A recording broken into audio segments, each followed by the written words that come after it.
So आज ਆਪਾਂ start करना gantry girder. So what is gantry girder? Gantry girders are literally unsupported beams which are used to lift or transfer heavy loads from one place to another place. So gantry girders ਸਾਡੇ ਉਹ literally unsupported beams ਹੁੰਦੇ ਨੇ ਜਿਨ੍ਹਾਂ ਨੂੰ ਅਸੀਂ ਬਹੁਤ ਜ਼ਿਆਦਾ heavy loads ਚੱਕਣ ਦੇ ਲਈ ਜਾਂ ਲੋਡ ਚੱਕ ਇੱਕ ਥਾਂ ਤੋਂ ਚੱਕ ਕੇ ਦੂਸਰੀ ਥਾਂ ਤੇ ਰੱਖਣ ਦੇ ਲਈ ਯੂਜ਼ ਕਰਦੇ ਹਾਂ। ਸੋ ਗੈਂਟਰੀ ਗਰਡਰਸ ਜ਼ਿਆਦਾਤਰ ਆਪਾਂ ਕਿੱਥੇ ਦੇਖੇ ਹੁੰਦੇ ਨੇ?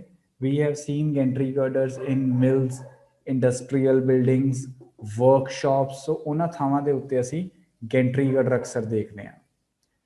ਸੋ ਗੈਂਟਰੀ ਗਰਡਰ ਦੇ ਵਿੱਚ ਸਭ ਤੋਂ ਪਹਿਲਾਂ ਤਾਂ ਆਪਣੇ ਕੋਲੋਂ ਦੋ ਇਸ ਟਾਈਮ ਸਾਹਮਣੇ ਫਿਗਰਸ ਪਈਆਂ ਨੇ, ਦੋ ਪਿਕਚਰਸ ਨੇ। First picture and second picture, ਇੱਕ ਦੇ ਵਿੱਚ ਗੈਂਟਰੀ ਗਰਡਰ ਦੇ ਉੱਤੇ ਇੱਕ ਕ੍ਰੇਨ ਰਨ ਕਰ ਰਹੀ ਆ ਔਰ ਦੂਸਰੇ ਦੇ ਵਿੱਚ ਤਿੰਨ ਪੈਰਲਲ ਕ੍ਰੇਨਸ ਜਾਂ ਤਿੰਨ ਪੈਰਲਲ ਗੈਂਟਰੀਜ਼ ਰਨ ਕਰਦੇ ਪਏ ਆ, ਰਾਈਟ। ਸੋ ਜਿਵੇਂ this is our crane system, ਇਹ ਇੱਕ ਕ੍ਰੇਨ ਹੋ ਗਈ। ਇੱਥੇ ਕਿੰਨੀਆਂ? Crane number 1, crane number 2, crane number 3। So ਤਿੰਨ ਕ੍ਰੇਨਸ ਸਾਡੇ ਕੋਲੋਂ ਦੂਸਰੇ ਕੇਸ ਦੇ ਵਿੱਚ ਕਰ ਰਹੀਆਂ ਨੇ। ਸੋ ਇਹ ਸਾਡਾ ਇੱਕ ਜਨਰਲੀ ਅਸੀਂ ਕਹੀਏ ਆਈਡੀਅਲਾਈਜੇਸ਼ਨ ਆ ਕਿ ਸਾਡਾ ਕਿਸ ਤਰੀਕੇ ਦੇ ਨਾਲ ਗੈਂਟਰੀ ਗਰਡਰ ਹੁੰਦਾ, ਕਿਸ ਫਾਰਮ ਦੇ ਵਿੱਚ ਹੁੰਦਾ ਫੈਕਟਰੀਜ਼ ਦੇ ਵਿੱਚ। ਜਾਂ ਫਿਰ ਉਸ ਤੋਂ ਅੱਗੇ ਵੀ ਆਪਾਂ ਦੇਖ ਸਕਦੇ ਇੱਕ ਹੋਰ ਫਿਗਰ ਆ ਜਿਹਦੇ ਵਿੱਚ ਟਰੱਸ ਦੇ ਥੱਲੇ ਇੱਕ ਗੈਂਟਰੀ ਗਰਡਰ ਪਾਇਆ। ਸੋ ਦਿਸ ਇਜ਼ 1 ਗੈਂਟਰੀ ਗਰਡਰ, ਇੱਕ ਕ੍ਰੇਨ। ਬੇਸਿਕਲੀ ਜਿਹੜਾ ਯੈਲੋ ਕਲਰ ਦਾ ਇਹਨੂੰ ਅਸੀਂ ਕ੍ਰੇਨ ਕਹਿੰਦੇ ਆ, ਉਹਦੇ ਲਈ ਗੈਂਟਰੀ ਗਰਡਰ ਦੇ ਸਿਸਟਮਸ ਪਾਏ ਜਾਂਦੇ ਆ। ਸੋ ਗੈਂਟਰੀ ਗਰਡਰਸ ਬੇਸਿਕਲੀ ਇਹਨਾਂ ਦੇ ਵਿੱਚੋਂ ਕੀ ਨੇ, ਜਿਹੜੇ ਜਿਨ੍ਹਾਂ ਬੀਮਸ ਦੇ ਉੱਤੇ ਆਪਣੇ ਕੋਲੋਂ ਇਹ ਕ੍ਰੇਨ ਚੱਲਦੀ ਆ, that beams R called gantry girders or crane gantry girders. So basically these are the longitudinal beams ਜਿਹੜੇ ਕਿ ਸ਼ੈੱਡ ਦੇ ਅਲੋਂਗ ਚੱਲਦੇ ਹੁੰਦੇ ਨੇ। ਆ ਦੋ ਸਾਡੇ ਕੋਲੋਂ ਕੀ ਨੇ? ਸਾਡੇ ਗੈਂਟਰੀ ਗਰਡਰਸ। ਸੋ ਹੁਣ ਆਪਾਂ ਇਹਨਾਂ ਦਾ 1 by 1 ਕੰਪੋਨੈਂਟਸ ਦੇਖਾਂਗੇ, ਕਿਸ ਤਰੀਕੇ ਦਾ ਗੈਂਟਰੀ ਗਰਡਰ ਦੀ ਉਹਦੀ ਸ਼ੇਪ ਕੀ ਹੁੰਦੀ ਆ। ਉਸ ਤੋਂ ਬਾਅਦ ਰਨਵੇ ਸਿਸਟਮ ਜਾਂ ਕ੍ਰੇਨ ਰਨਵੇ ਸਿਸਟਮ ਦੇ ਕਿਹੜੇ ਕਿਹੜੇ ਕੰਪੋਨੈਂਟਸ ਨੇ, ਅਸੀਂ ਉਹ ਸਾਰੇ ਵਾਰੀ ਡਿਸਕਸ ਕਰਾਂਗੇ। ਸੋ ਸਭ ਤੋਂ ਪਹਿਲਾਂ ਤਾਂ ਜਿਹੜਾ ਸਾਡਾ ਗੈਂਟਰੀ ਗਰਡਰ ਹੈ ਉਹ ਕਾਲਮਸ ਦੇ ਉੱਤੇ ਪਾਇਆ ਜਾਂਦਾ। ਜਿਵੇਂ ਕਿ ਅਸੀਂ ਇਸ ਸ਼ੈੱਡ ਦੇ ਵਿੱਚ ਦੇਖਦੇ ਹਾਂ, ਆਹ ਕਾਲਮਸ ਨੇ 1 2 3, ਉਸ ਤੋਂ ਬਾਅਦ ਇੱਧਰ ਵੀ 1 2 3 4, ਇਹ ਸਾਰੇ ਕਾਲਮਸ ਨੇ, ਰਾਈਟ। ਸੋ ਜਿਹੜੇ ਸਾਡੇ ਕੋਲੋਂ ਗੈਂਟਰੀ ਗਰਡਰਸ ਯੂਜ਼ ਹੁੰਦੇ ਨੇ ਉਹ ਬੇਸਿਕਲੀ ਦੋ ਤਰੀਕੇ ਦੇ ਹੁੰਦੇ ਨੇ। 1 ਆਰ ਗੈਂਟਰੀ ਗਰਡਰਸ ਜਿਨ੍ਹਾਂ ਦੇ ਉੱਤੇ MOT ਕ੍ਰੇਨਸ ਚੱਲਣੀਆਂ, ਮਤਲਬ ਮੈਨੂਅਲੀ ਆਪਰੇਟਡ ਜਾਂ ਹੈਂਡ ਆਪਰੇਟਡ ਕ੍ਰੇਨਸ ਚੱਲਣੀਆਂ, ਜਿਨ੍ਹਾਂ ਦੀ ਲਿਫਟਿੰਗ ਕਪੈਸਿਟੀ 50 ਕਿਲੋ ਨਿਊਟਨ ਤੱਕ ਹੁੰਦੀ ਹੈ। ਦੂਸਰੇ ਤਰੀਕੇ ਦੀਆਂ ਕ੍ਰੇਨਸ ਹੁੰਦੀਆਂ ਨੇ EOT, ਇਲੈਕਟ੍ਰੀਕਲੀ ਆਪਰੇਟਡ ਟਰੈਵਲਿੰਗ ਕ੍ਰੇਨਸ, ਠੀਕ ਹੈ ਜੀ। ਸੋ MOT ਮੈਨੂਅਲੀ ਆਪਰੇਟਡ ਤੇ ਇਲੈਕਟ੍ਰੋਨਿਕ ਆਪਰੇਟਡ ਦੇ ਵਿੱਚ ਫਰਕ ਕੀ ਹੁੰਦਾ ਆ? ਇੱਕ ਤਾਂ ਉਹਨਾਂ ਦੀ ਲਿਫਟਿੰਗ ਕਪੈਸਿਟੀ ਦੇ ਵਿੱਚ ਫਰਕ ਹੁੰਦਾ ਕਿ ਇੱਕ 50 ਕਿਲੋ ਨਿਊਟਨ ਤੱਕ ਦੇ ਲੋਡਸ ਚੱਕਦੀ ਹੈ, ਦੂਸਰਾ ਜੇ ਜ਼ਿਆਦਾ ਚਕਾਣੇ ਹੋਣ ਤਾਂ 3000 ਕਿਲੋ ਨਿਊਟਨ ਤੱਕ ਸਾਡੀ ਇਲੈਕਟ੍ਰੀਕਲੀ ਆਪਰੇਟਡ ਚੱਕ ਸਕਦੀ ਆ। ਦੂਜੀ ਗੱਲ, ਇਲੈਕਟ੍ਰੀਕਲੀ ਆਪਰੇਸ਼ਨ ਦੇ ਨਾਲ ਜਿਹੜਾ ਗੈਂਟਰੀ ਗਰਡਰ ਦੇ ਉੱਤੇ ਇੰਪੈਕਟ ਫੋਰਸਿਸ ਆਉਣੀਆਂ ਜਾਂ ਸਡਨ ਲੋਡਸ ਆਉਣੇ ਆ ਉਹ ਕੁਝ ਜ਼ਿਆਦਾ ਆਉਣਗੇ, ਤੇ ਮੈਨੂਅਲੀ ਆਪਰੇਟਡ ਦੇ ਨਾਲ ਉਹ ਲੋਡਸ ਥੋੜੇ ਜਿਹੇ ਕੰਪੈਰੇਟਿਵਲੀ ਘੱਟ ਆਉਂਦੇ। ਉਹ ਆਪਾਂ ਜਦੋਂ ਅੱਗੇ ਮੂਵ ਕਰਾਂਗੇ ਸੋ ਉਹਦੇ ਵਿੱਚ ਦੇਖਾਂਗੇ। ਸੋ ਹੁਣ ਮੈਂ ਤੁਹਾਨੂੰ ਇੱਕ ਆਈਡੀਆ ਦੇਣ ਲੱਗਾ ਕਿ what are the components of the gantry girder or crane runway system। ਸੋ ਆਪਾਂ ਦੋਵਾਂ ਚੀਜ਼ਾਂ ਨੂੰ ਪੈਰਲਲ ਲੈ ਕੇ ਚੱਲਾਂਗੇ। ਜਿਵੇਂ ਇਸ ਟਾਈਮ ਆਪਾਂ ਫਿਗਰ ਵੀ ਦੇਖਾਂਗੇ, ਨਾਲ ਸਾਈਡ ਸਾਹਮਣਿਓ ਡਾਇਗਰਾਮ ਵੀ ਬਣਾਵਾਂਗੇ। ਸੋ ਬੇਸਿਕਲੀ ਇਹ ਦੋ ਸਾਡੇ ਕੋਲੋਂ ਨੇ। ਆਪਾਂ ਥੱਲੇ ਵਾਲੇ ਡਾਇਗਰਾਮ ਨੂੰ ਸਮਝਣਾ ਕਿ ਉਹ ਚੀਜ਼ ਹੈ ਕੀ ਆ। ਸਭ ਤੋਂ ਪਹਿਲਾਂ ਜਿਹੜੇ ਕਾਲਮਸ ਨੇ ਜਿਨ੍ਹਾਂ ਦੇ ਉੱਪਰ ਗੈਂਟਰੀ ਗਰਡਰ ਨੇ ਰੱਖਿਆ ਜਾਣਾ ਆ, ਉਹ ਕਾਲਮਸ ਕੁਛ ਇਸ ਤਰੀਕੇ ਦੇ ਹੁੰਦੇ ਨੇ।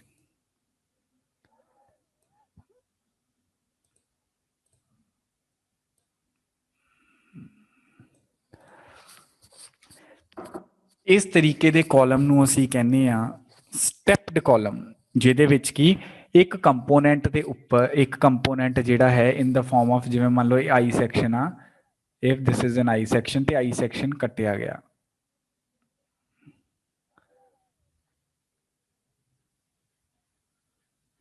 ठीक है जी। So this is a form, अगर मैं आई सैक्शन का टॉप बना रहा, स्टैप्ड कॉलम आ, थले वाले पासे ज़्यादा उपर जाके असी उन्होंने कट दिता। दूसरी चीज़, एक तरीके का कॉलम ये होंदा, दूसरे तरीका की है कि कॉलम साडे कोल एक फुल फ्लैज आई सैक्शन होंदा, this is our full flange एक आई सैक्शन आ, this is top view of this I section,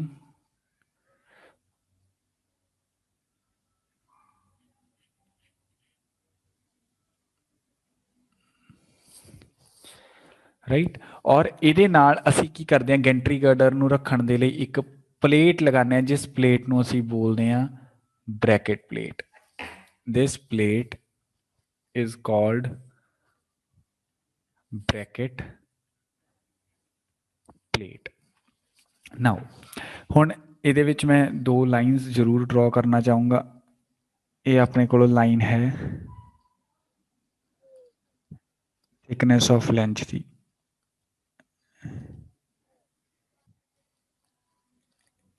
इधर भी थे इधर भी। सिमिलरली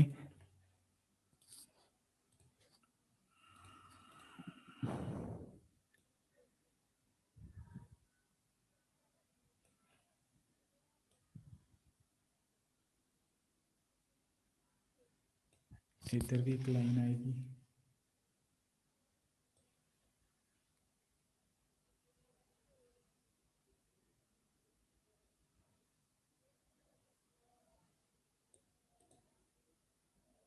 सिमिलरली इधर भी थिकनेस ऑफ लेंस की लाइन आएगी,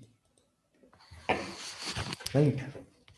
सो ये दो ओरीएंटेशनस ने जिहदे उत्ते साडा गैंट्री गटर पिया हो सकता। हुण मैं इहदे ते गैंट्री गटर बनाउण लगा, this is the Gentry gutter I section, ते ओहदे उपर ओहदी स्टिफनेस नूं, ओहदी रिजिडिटी नूं, ओहनूं लोड वध चक्कण दे लई, इंपैक्ट लोड नूं ईजीली चक्कण दे लई असीं ओहदे उत्ते की आ चैनल सैक्शन मूधा मार दिंदे आ।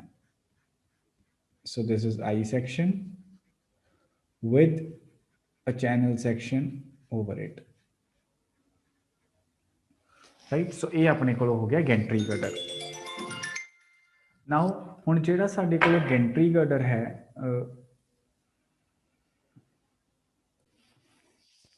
सो अपने कोलों स्टैप्ड कॉलम के उत्ते गैंट्री गर्डर पिया, ठीक है जी। सब तो पहला कंपोनेंट हो गया कॉलम, कॉलम के उपर गैंट्री गर्डर, गैंट्री गर्डर के उपर एक रेल का सैक्शन पिया हुंदा जिहदे उत्ते साडी क्रेन ने चलना, this is my rail section, जिमें दी अपनी ट्रेन के थले रेल्स पईयां होंदियां, I am talking about that. इन्हां रेल सैक्शनस के उपर जिहड़ा कंपोनेंट चलेगा वो तुहाडे कोलों वो येलो कलर का जिहड़ा तुसीं लैफ्ट साइड वाली पिक्चर के उत्ते देख रहे हो वो चलेगा। ਉਹਨੂੰ ਅਸੀਂ ਉਹ ਤੁਹਾਡਾ ਜਿਸ ਤਰੀਕੇ ਦੇ ਨਾਲ ਆਈ ਸੈਕਸ਼ਨ ਆ ਉਦਾਂ ਵੀ ਹੋ ਸਕਦਾ, ਜਾਂ ਫਿਰ ਉਹ ਇਨ ਦਾ ਫਾਰਮ ਆਫ ਟਰਸ ਵੀ ਹੋ ਸਕਦਾ, ਟਰਸ ਗਰਡਰ ਜਾਂ ਟਰਸ ਬ੍ਰਿਜ ਕਹਿੰਦੇ ਆ ਜਿਹਨੂੰ, ठीक है जी। सो मैं सेंटर लाइन बना दिना, ये राइट साइड के उत्ते जिमें मैं लैफ्ट के उत्ते बना रहा उवें ही राइट के उत्ते होएगा। सो ये मेरे को हो गया ट्रस ब्रिज। ट्रस ब्रिज के उपर एक कंपोनेंट होंदा है, that component is called crab या ट्रॉली,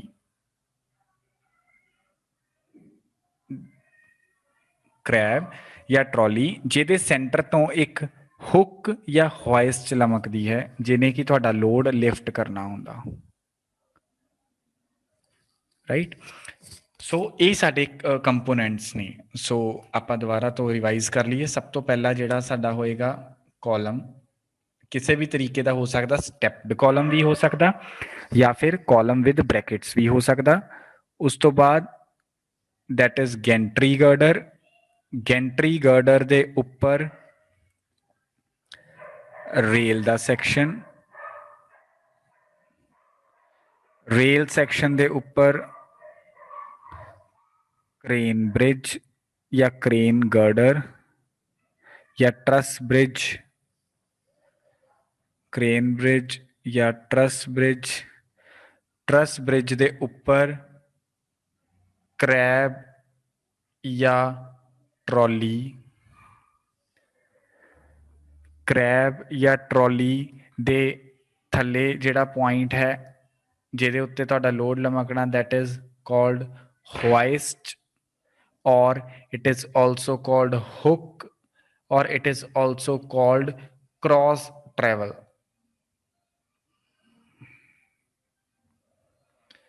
ਠੀਕ ਹੈ ਜੀ। ਸੋ ਇਹ ਸਾਡੇ ਕੋਲ ਮੇਨ ਕੰਪੋਨੈਂਟਸ ਨੇ ਸਾਡੇ ਗੈਂਟਰੀ ਗਰਡਰ ਦੇ ਕੰਪੋਨੈਂਟਸ। ਉਸ ਤੋਂ ਬਾਅਦ ਜਦੋਂ ਗੈਂਟਰੀ ਗਰਡਰ, ਇਹ ਤਾਂ ਹੋ ਗਿਆ ਜਦੋਂ ਸਟੀਲ ਦੇ ਕਾਲਮ ਦੇ ਉੱਤੇ ਪਾਇਆ ਜਾਂਦਾ। ਸਟੀਲ ਦੇ ਕਾਲਮ ਨੂੰ ਅਸੀਂ ਟੈਂਸ਼ਨ ਵੀ ਬੋਲ ਦਿੰਦੇ ਹਾਂ, STANCHION। ਬਟ ਜਦੋਂ ਕਦੀ ਸਾਡਾ RCC ਦਾ ਕਾਲਮ ਹੁੰਦਾ ਆ ਤੇ ਉਹਦੇ ਉੱਤੇ ਕਈ ਵਾਰੀ ਡਰ ਹੁੰਦਾ ਕਿ ਜਾਂ ਫਿਰ ਕਿਸੇ ਹੋਰ ਮਟੀਰੀਅਲ ਦਾ ਕਾਲਮ ਹੋਵੇ, ਇੱਟਾਂ ਦਾ ਕਾਲਮ ਹੋਵੇ, ਕਿ ਕਿਤੇ ਇੱਟਾਂ ਬ੍ਰੇਕ ਨਾ ਕਰ ਜਾਣ, ਕ੍ਰਸ਼ ਨਾ ਕਰ ਜਾਣ ਲੋਡ ਪੈਣ ਕਰਕੇ, ਤੇ ਅਸੀਂ ਗੈਂਟਰੀ ਗਰਡਰ ਦੇ ਥੱਲੇ ਇੱਕ ਪਲੇਟ ਪਾ ਦਿੰਦੇ ਆ, ਜਿਸ ਪਲੇਟ ਨੂੰ ਅਸੀਂ ਕਹਿੰਦੇ ਆ ਬੀਅਰਿੰਗ ਪਲੇਟ। ਗੈਂਟਰੀ ਗਰਡਰ ਦੇ ਮਤਲਬ ਕਿ ਜਦੋਂ ਅਸੀਂ ਗੈਂਟਰੀ ਗਰਡਰ ਨੂੰ ਪਲੇਸ ਕਰਦੇ ਹਾਂ ਉਹਦੇ ਵਿੱਚ ਇੱਕ ਪਲੇਟ ਪਾ ਦਿੰਦੇ ਹਾਂ, that plate is called bearing plate, yeah, sometime it is also called base plate. So these are the components of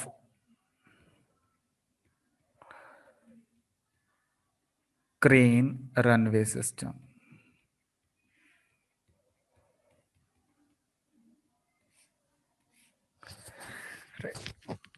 ਸੋ ਅਗਰ ਮੈਂ ਹੁਣ ਟੌਪ ਵਿਊ ਤੋਂ ਦੇਖਿਆ ਜਾਵੇ ਤਾਂ ਬੇਸਿਕਲੀ ਕੁਝ ਇਸ ਢੰਗ ਦੇ ਨਾਲ ਹੋਏਗਾ।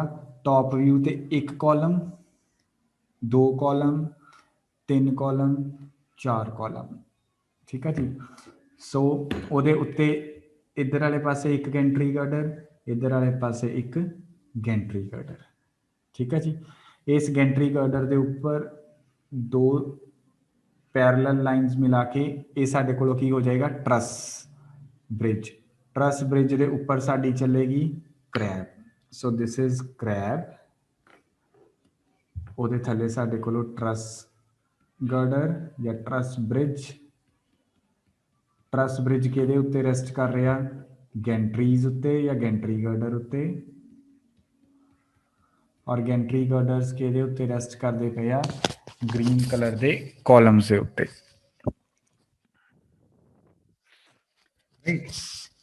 ਸੋ ਉਸ ਤੋਂ ਬਾਅਦ ਆਪਣਾ ਜਿਹੜਾ ਮੇਨ ਪੁਆਇੰਟ ਆਉਂਦਾ ਆ ਕਿ ਜਿਹੜੇ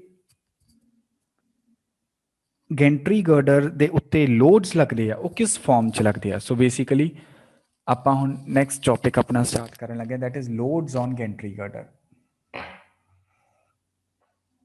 that is loads on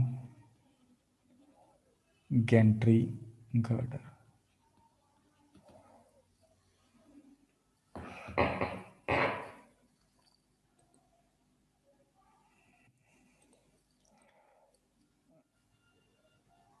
So ਆਪਾਂ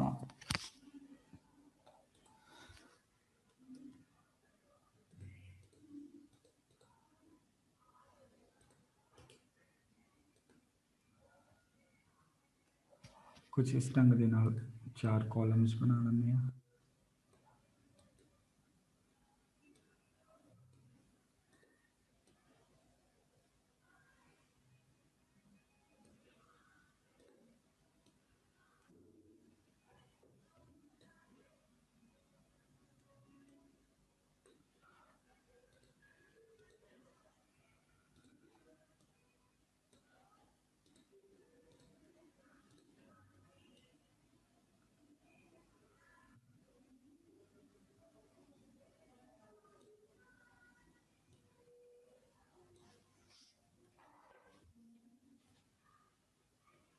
ਲੈਟਸ ਆਪਾਂ ਇੱਦਾਂ ਕਰ ਲੈਂਦੇ ਹਾਂ। ਸੋ ਇਹ ਆਪਣੇ ਕੋਲੋਂ ਇਸ ਤੋਂ ਉੱਪਰ ਆ ਆਪਣੇ ਕੋਲੋਂ ਹੋ ਗਿਆ ਕਾਲਮਸ। ਕਾਲਮਸ ਦੇ ਉੱਪਰ ਸਾਡੇ ਕੋਲੋਂ ਕੀ ਪਏ ਹੋਏ ਨੇ, these are the gantry girders. Red colour ਵਾਲੇ ਜਿਹੜੇ ਮੈਂ ਬਣਾ ਰਿਹਾ, ਥੀਸ ਆਰ ਗੈਂਟਰੀ ਗਰਡਰਸ, ਠੀਕ ਹੈ ਜੀ। ਉਸ ਤੋਂ ਬਾਅਦ ਆਪਣੇ ਕੋਲੋਂ ਚਾਰੋਂ ਦੇ ਚਾਰੋਂ ਸਟੈਪਡ ਕਾਲਮ ਨੇ। ਉਸ ਤੋਂ ਬਾਅਦ ਇਹਦੇ ਉੱਪਰ ਕੀ ਬਣਨਾ ਆ, ਟਰਸ ਬ੍ਰਿਜ ਬਣਨਾ। ਸੋ ਦਿਸ ਇਜ਼ ਇੱਕ ਟਰਸ ਬ੍ਰਿਜ,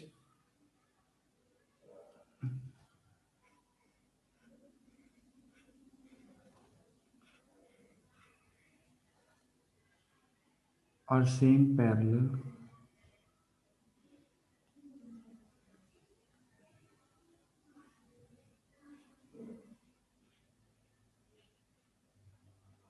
दूजा ट्रस ब्रिज। इस ट्रस ब्रिज के उपर एक मशीन चलूगी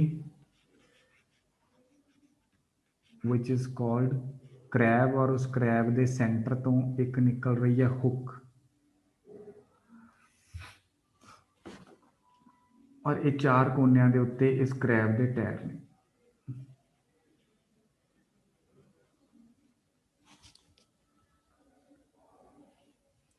राइट, और लैफ्ट एंड राइट के उत्ते जिहड़े मैं टायर बना रहा वो गैंट्री गर्डर के उत्ते टायर पे ने। These are the tyre of wheels of crane bridge. So ये जिहड़ा डिस्टेंस आ दो टायरां दे विचला, किहदे दो टायरां दे विचला distance?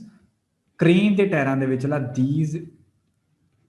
This distance is called wheelbase. The distance between two wheel centers of crane is called wheelbase. This distance left to right, जिन्नी साडी crane लंबी है, this is called length, या फिर असी ज़्यादातर टर्म इंजीनियरिंग विच स्पैन यूज़ करते हैं, span of crane. ठीक है जी। तो हुण रैड कलर के पैरलल वाला जिहड़ा डिस्टेंस होगा, दिस डिस्टेंस, इनू असी कहने आ ये किहदा स्पैन आ, किहदी लेंथ आ, स्पैन ऑफ गैंट्री गर्डर, क्योंकि अपना गैंट्री गर्डर उधर वाले पासे नूं इलोंग लंबाया। ठीक है जी। उस तो उपर साडे कोलों ट्रस ब्रिज, उस तो बाद साडे कोलों क्रैब, क्रैब के सेंटर ते हुक या होइस्ट या क्रॉस ट्रैवल। सो ये अपने कोलों मेन कंपोनेंट्स ने। नाउ हुण इत्थे एक पॉइंट ऑफ रेफरेंस नोट करन वाला की है, मैं लैफ्ट साइड वाला कॉलम ले आया, से दिस इज माई कॉलम। ठीक है जी। इस कॉलम के उत्ते आ मेरे को गैंट्री पिया होया। ठीक है जी। ਉਹਦੇ उत्ते मेरे को ट्रस आ,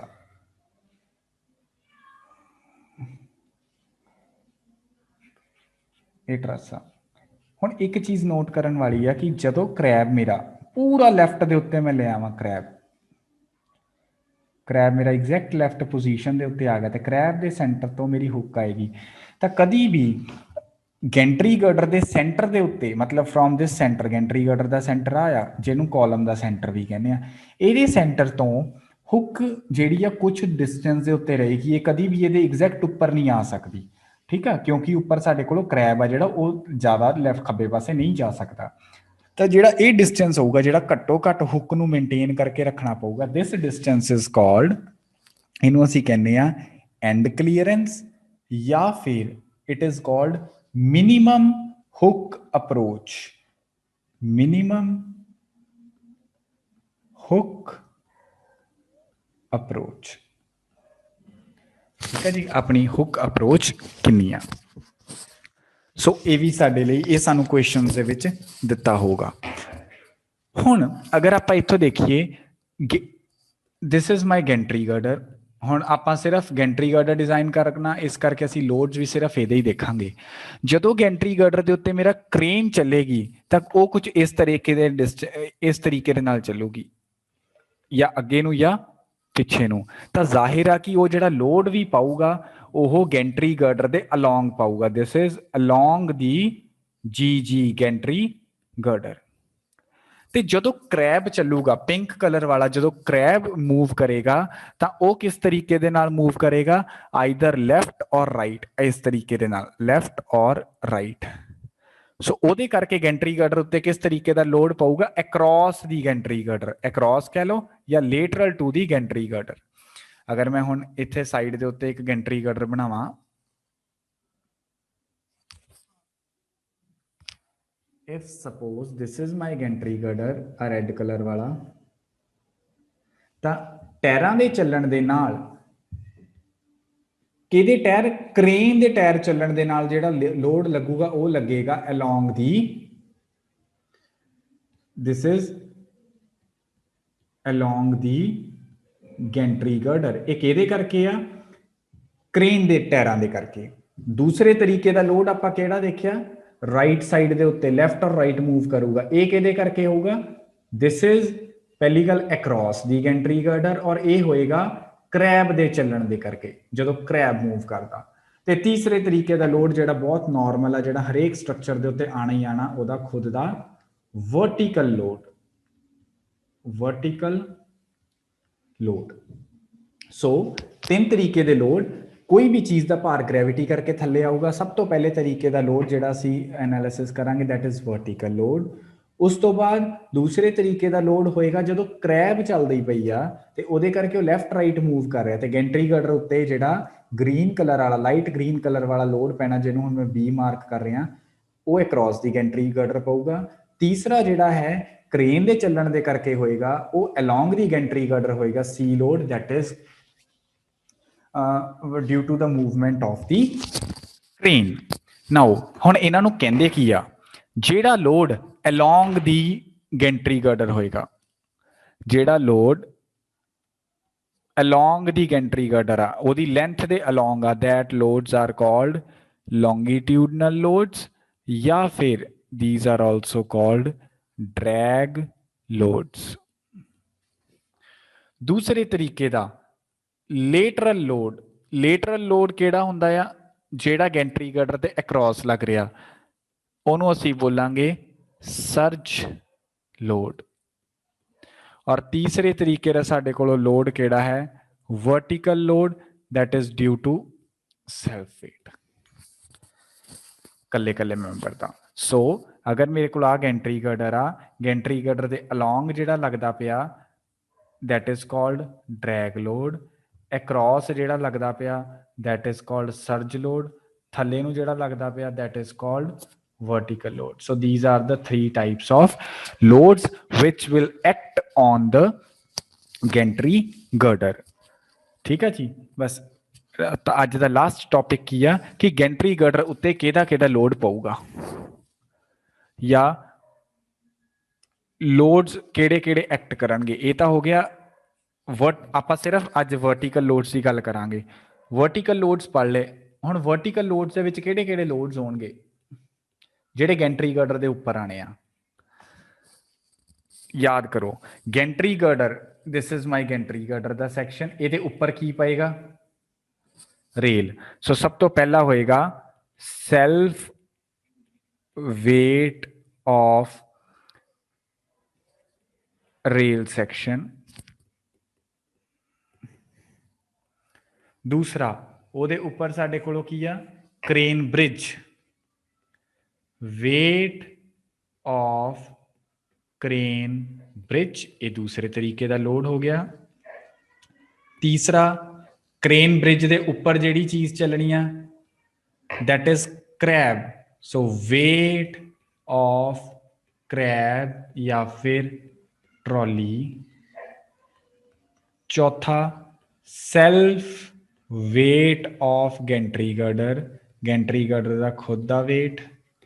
और पंचवें तरीके का जिहड़ा लोड लगना है दैट इज हुण क्रैब का अपना वेट आ, क्रैब के वेट के नाल थले हुक लगी आ, उस हुक ने मैक्सीमम कितना लोड चकना दैट इज कॉल्ड, उहनूं असीं कहने आ हुक लोड भी कह दिंदे आ।